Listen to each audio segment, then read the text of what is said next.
Hello दोस्तों, आप सभी का स्वागत है हमारे YouTube चैनल एक कहानी पर। आज हम आपके लिए लेकर आए हैं एक नई कहानी। पर दोस्तों, उससे पहले प्लीज़ हमारे चैनल को सब्सक्राइब कीजिए।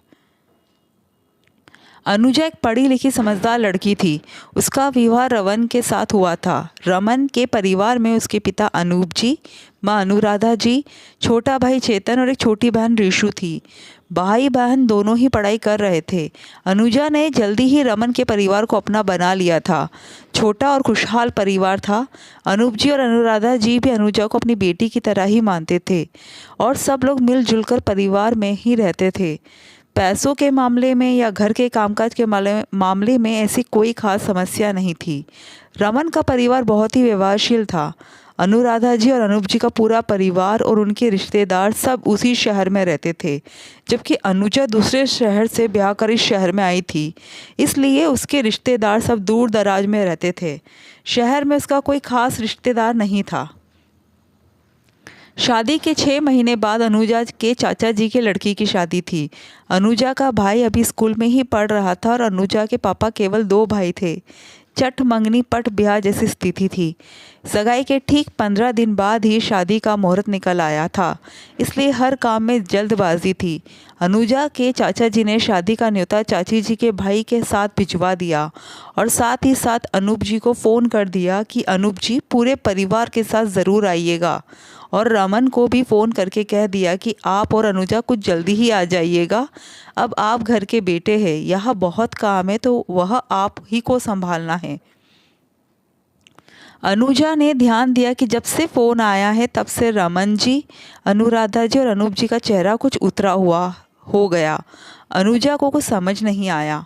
उसने रमन से पूछा तो रमन ने भी कह दिया कि ऐसी कोई बात नहीं।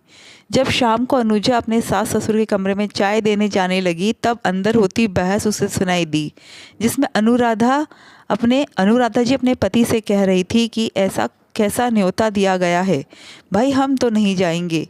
उन्हें घर आकर न्योता देना चाहिए था, बस कार्ड किसी और के हाथ भिजवा दिया। यह तो व्यवहारिक नहीं है, ऐसे कैसे जा सकते हैं। अनूप जी भी अनुराधा जी की हाँ में हाँ मिला रहे थे और कह रहे थे कि यह कोई तरीका नहीं है, कार्ड तो घर आके देना चाहिए था। हम कोई रास्ते में नहीं पड़े हैं, नए संबंधियों को इस तरह न्योता दिया जाता है क्या। रमन ने कहा कि मैं वहाँ क्या जवाब दूंगा जब वो लोग मुझसे पूछेंगे कि आप लोग क्यों नहीं आए। अनूप जी ने कहा कोई भी बहाना बना देना, कह देना कोई ज़रूरी काम आ गया था। अनुजा चाय लेकर कमरे में गई तो सब चुप हो गए। अनुजा ने चुपचाप वहाँ चाय रखी और अपने कमरे की तरफ चली गई। अनुजा को बुरा तो बहुत लगा कि ये लोग किसी की मजबूरी क्यों नहीं समझते, पर उसने कुछ कहा नहीं। रमन ने कमरे में आकर कहा कि अनुजा सामान पैक कर लेना, हम दोनों ही जा रहे हैं। हालांकि अनुजा सब कुछ जानती थी, फिर भी अनुजा ने पूछा क्यों मम्मी पापा नहीं जा रहे। रमन ने कहा कोई और ज़रूरी काम आ गया है, इसलिए मम्मी पापा नहीं जाएंगे। अनुजा ने कहा कि कम से कम चेतन और ऋषु को तो चल ही सकते हैं ना। रमन ने कहा उन दोनों के स्कूल में कोई प्रैक्टिकल है, इस कारण से वो लोग भी नहीं जा पाएंगे। अनुजा ने ज़्यादा कुछ कहा नहीं, चुपचाप अपना सामान पैक करने लगी। रमन और अनुजा अकेले ही शादी में गए। वहाँ सब लोगों ने पूछा कि तुम्हारे सास ससुर क्यों नहीं आए, तो उन्हें झूठ ही बोलना पड़ा कि कोई ज़रूरी काम आ गया। जैसे तैसे करके शादी से फ्री होकर वे लोग घर वापस आ गए। पर अक्सर ही ऐसा होने लगा। जो रिश्तेदार कार्ड किसी और के जरिए भिजवा देते या फ़ोन पर न्योता देते थे, वहाँ रमन और उसके मम्मी पापा बिल्कुल नहीं जाते थे। कई बार अनुजा अकेली ही जाती थी या फिर रमन साथ जाता तो उसका मुंह फूला ही रहता था। यूं ही अनुजा और रमन की शादी को 7 साल हो गए। उनके 2 प्यारे बच्चे भी हो गए, पर इस बीच अनूप जी की मृत्यु हो गई और सारी जिम्मेदारी रमन पर आ गई। रमन और अनुजा अपनी जिम्मेदारी से कभी पीछे नहीं हटे, लेकिन अभी भी वही हाल था और अब तो खुल करके बोला जाता था कि घर आकर न्योता नहीं देंगे तो नहीं जाएंगे। अनुजा ना जाने कितने ही प्रोग्राम अपने घर, अपने रिश्तेदारों के इस कारण से मिस कर चुकी थी।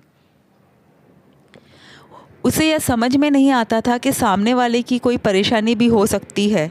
एक शहर में यह संभव है, पर इतना आसान नहीं है आज के ज़माने में घर घर जाकर न्योता देना, क्योंकि रिश्तेदार अलग अलग राज्यों में या अलग अलग शहरों में रह रहे हैं। दूसरी बात, परिवार भी छोटे हो चुके हैं तो काम करने वाले व्यक्ति भी कम होते हैं और शादी जैसे प्रोग्राम भी अब 1 या 2 दिन में ही सिमट चुके हैं। अब चेतन भी नौकरी पर लग चुका था तो अनुराधा जी ने उसकी भी शादी पक्की कर दी। अब सारा काम सिर्फ और सिर्फ रमन और अनुजा को ही संभालना था। और सब तो ठीक था, लेकिन शादी के कार्ड बांटना सबसे बड़ा सिरदर्द बन चुका था।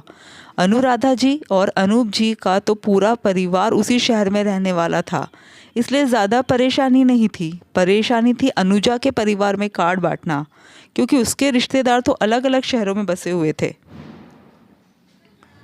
जब अनुजा के परिवार वालों को पता चला तो उन लोगों ने रमन को फ़ोन कर कहा कि तुम तो सिर्फ शादी का कार्ड व्हाट्सएप कर दो, उसी को हम न्योता मान लेंगे। तुम्हें कार्ड लेकर घर घर आने की ज़रूरत नहीं और बेवजह की परेशान होने की ज़रूरत नहीं। हमें पता है कि शादी के घर में बहुत से काम होते हैं और सब कुछ तुम दोनों को ही संभालना है। यह सुनकर रमन को थोड़ी तसल्ली हुई और उसने उसी समय शादी का कार्ड व्हाट्सएप कर दिया। अनुजा यह देखकर मुस्कुराने लगी तो रमन झेप गया। अब रमन और अनुराधा जी के मुंह से एक शब्द ना निकला। आखिर बोलते भी तो कैसे? गलती आखिर उन्होंने जो की थी। हालांकि अनुजा ने कुछ कहा नहीं, पर उसकी मुस्कुराहट बहुत कुछ कह गई। उसके बाद ना तो अनुराधा जी और ना ही रमन ने कभी यह कहा कि न्योता घर आकर नहीं दिया तो हम नहीं जाएंगे। अब जो भी न्योता मिलता, चाहे व्हाट्सएप से या फ़ोन से ही हो, वे लोग हर कार्यक्रम में दिल खोलकर भाग लेते थे। अनुजा यही सोचकर खुश होती कि चलो देर आए दुरुस्त आए। जब खुद पर पड़ी तब जाकर पता चला, ना जाने कितने ही प्रोग्राम मेरे इन लोगों के कारण मिस हो गए या फिर तनाव में गए। दोस्तों, आपको कहानी कैसी लगी कमेंट करके ज़रूर बताइएगा। Thank you.